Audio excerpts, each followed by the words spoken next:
The answers, Chapter 16, Free to Go. The answers began with a Supreme Court ruling that December in the case called Ex Petro Endero. It was the last of the three key cases heard since the camps had opened. In the first, Gordon Hipachisa, a Nazim student from the University of Washington, challenged the evacuation order. He also violated the Army's curfew imposed early in 1942 on all West Coast Japanese. He challenged the racial bias of these actions and the abuse of his civil rights. The courts avoided the issue of the evacuation itself by ruling on the curfew. It upheld the Army's decision to limit the movement of a racially selected group of citizens. The reason? Wartime necessity. In the second case, the issue was the exclusion order that removed us from our homes and sent us inland. Fred Caritus, a young Nazi living in Oakland, had ignored the evacuation to stay with his Caucasian girlfriend. He had plastic surgery done on his face. He changed his name and was posing as a Spanish Hawaiian when the FBI caught up with him. In court, the racial bias was challenged again. Why were no German Americans evacuated? It was asked, or Americans of Italian descent. Weren't these nations our enemies too?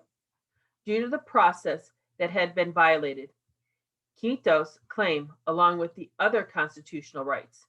But the Army's decision to evacuate was also upheld by the Supreme Court. The final case challenged the internment itself.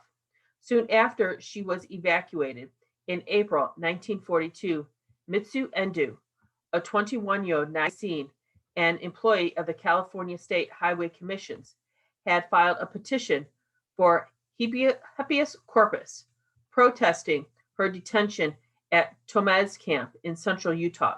She spent 2.5 years awaiting a high court's decision, which was that she had been right. The government cannot detain loyal citizens against their will.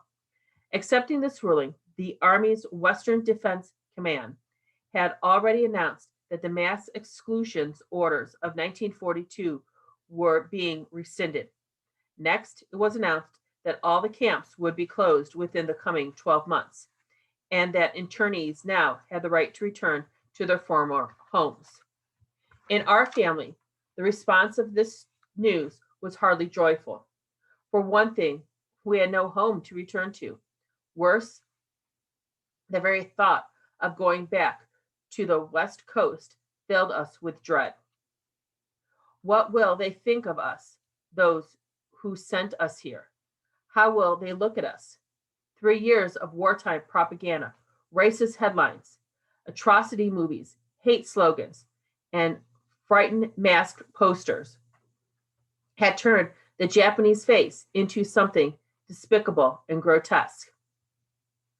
Mama and Papa knew this. They had been reading the papers. Even I knew this. Although it was not until many years later that I realized how bad things actually were. In addition to the traditional racist organizations like the American League of the Native Sons of the Golden West, who had been agitating against the West Coast Japanese for decades, new groups had sprung up during the war with the specific purpose of preventing anyone of Japanese descent from returning to the coast.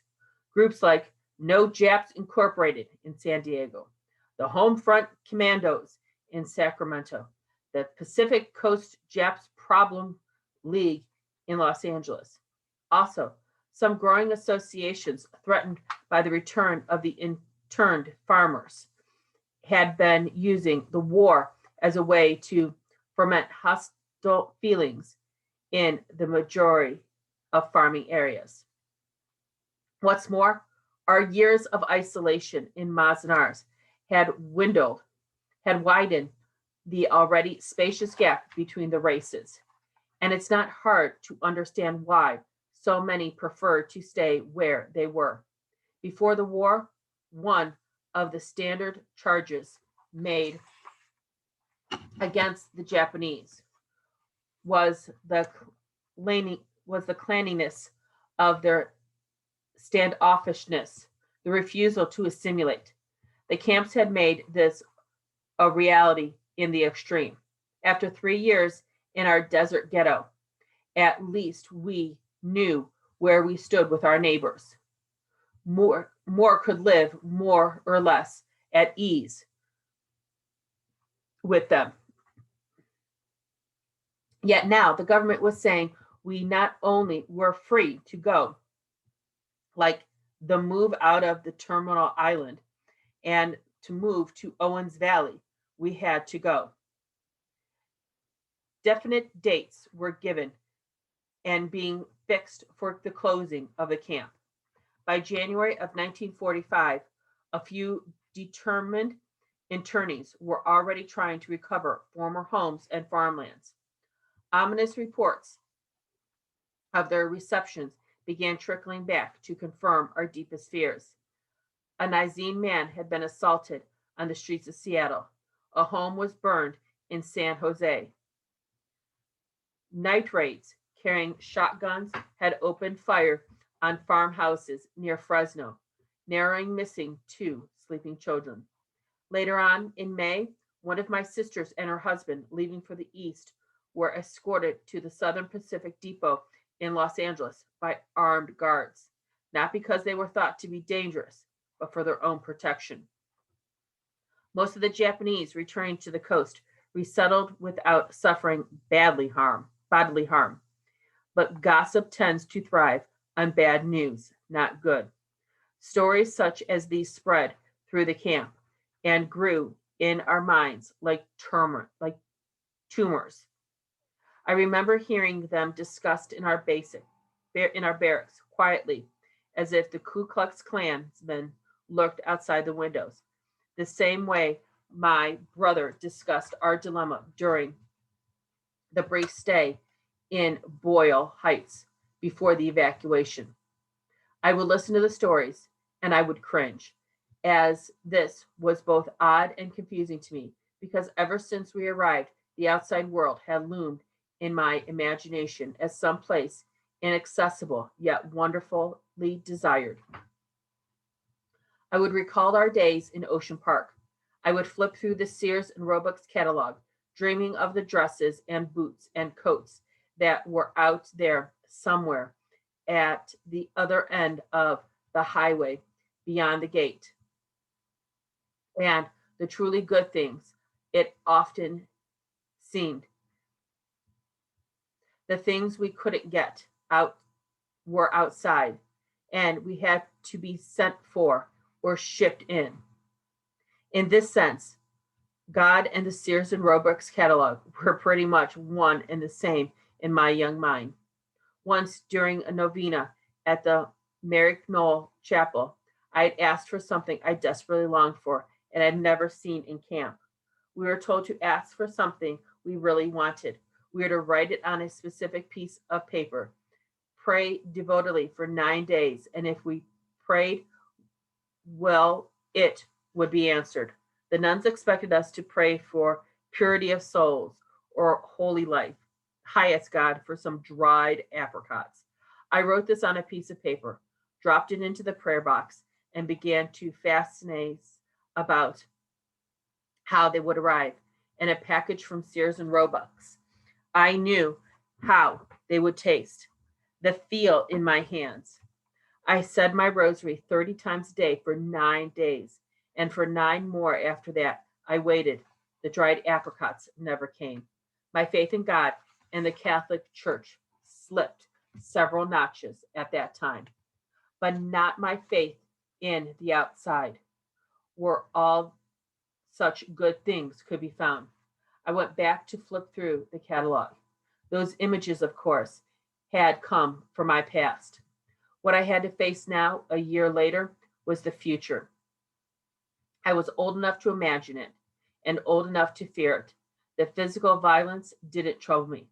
Somehow I didn't quite believe that, or didn't want to believe such things could happen to us.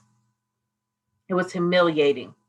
That continuous, unnamed ache I had been living with was precise and definable now.